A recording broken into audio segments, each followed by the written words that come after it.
bunch of cars wrecked. The 12, the 48, the 9. David Stremme in the 12. He's been a lead lap car all night long. Now he is the Starship Enterprise is a mess. It won't fire.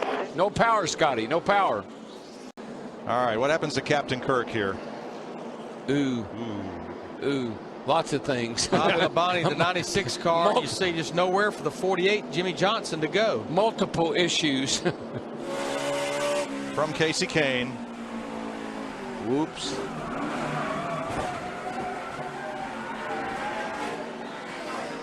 Well, it's been a hard night for Casey Kane. I looked up and saw the 26. I thought he was. I don't know what happened to him. I saw smoke. Let's see if we can get a replay here. Jamie McMurray. Oh, there you go, man. I looked up and I saw him. I said he was going to wreck. I think he probably said the same. Did we have that good hands thing yet? There's a prime candidate for it. Mark that one down. We're going to have a lot of candidates for that one tonight. Nice save.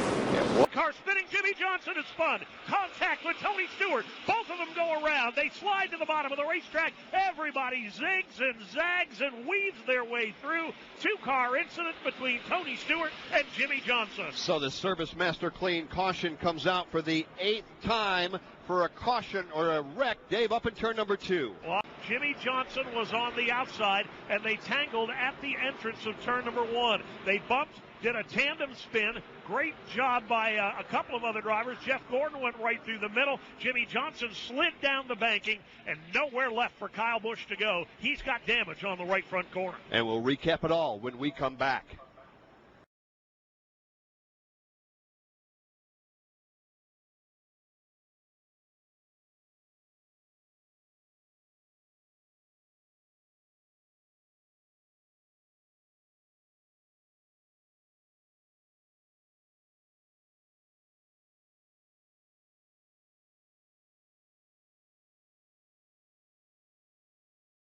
He's got him. I believe he's got him this time. Oh, he turned him. No. Oh, he turned him.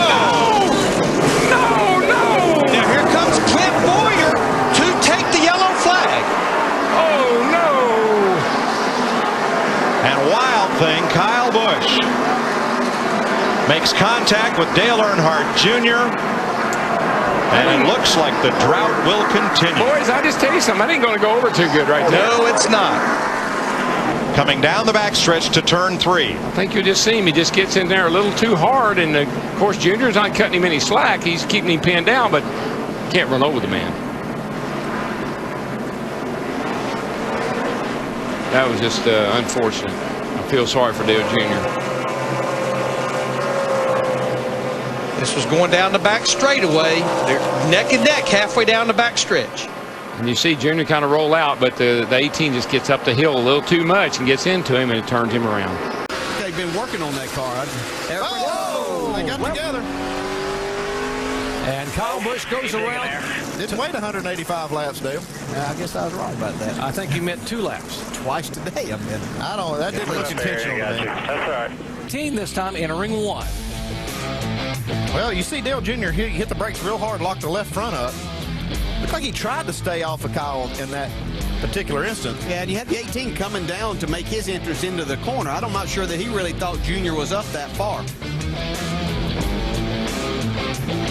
I know that looked like a payback, but it looked like just hard racing to me. Well, there's certainly going to be different opinions. One inside. Stay low. Keep digging there.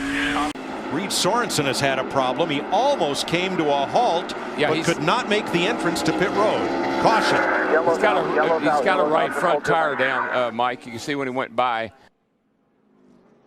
Reed Sorensen's car came to a halt on pit road, and Eric Ludwig, a crewman from Casey Kane, comes running right in, gets the window net down with the help of the NASCAR official, and lifts Sorensen out of the car and to safety.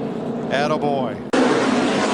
Peters back with one. Oh, trouble there. Boyer spinning around in turn 4. And trouble behind him. About a half a dozen cars going to pile up in the aftermath. The new car's got a little damage in the front. Quite a bit, actually. And with Dale Jr. Take it out. Watch him here. Go low, go low, go low, go low, go low. Keep coming there. Go low, keep coming low, watch him, watch him.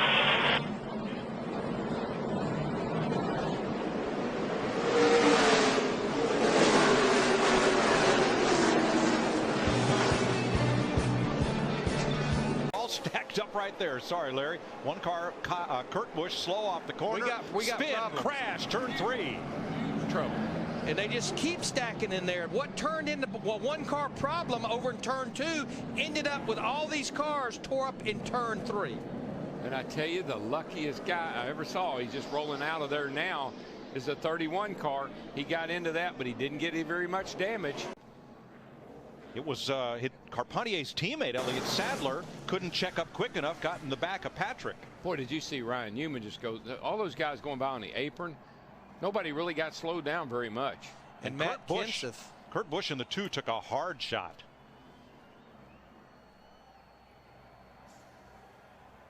That was a hard lick on that inside wall by that 10 car. Now Patrick Carpentier has climbed out of his car. He's okay. Look at that. They just keep pounding. At 17, he's torn up big time.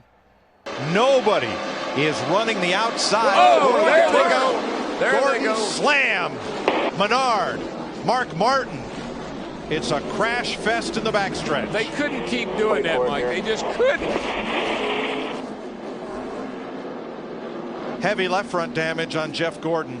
Ah, that hurt. Boy, it's Oh, like yeah. Boyer became the sandwich, the meat and the sandwich between the 17 of Kenseth and the 27 of Menard. Yeah, and Jeff Gordon slammed that inside wall hard. Left driver's side.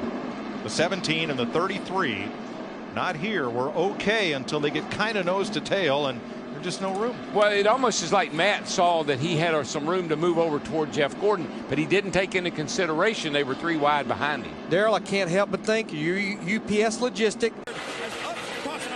46 goes around. That's Michael Annett. He'll bring out the 3rd caution. Happened on the backstretch. He doesn't go all the way up to the wall, but the 46 also comes all the way up.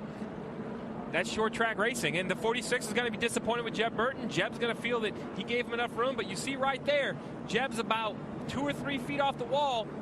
Nothing wrong with that, except Michael Annett was assuming he was going to have those 2 or 3 feet. They come in contact, and that's a hard place to hit here at Richmond. You see the soft wall absorbing the impact. That, angle of that wall can be a hard place to hit.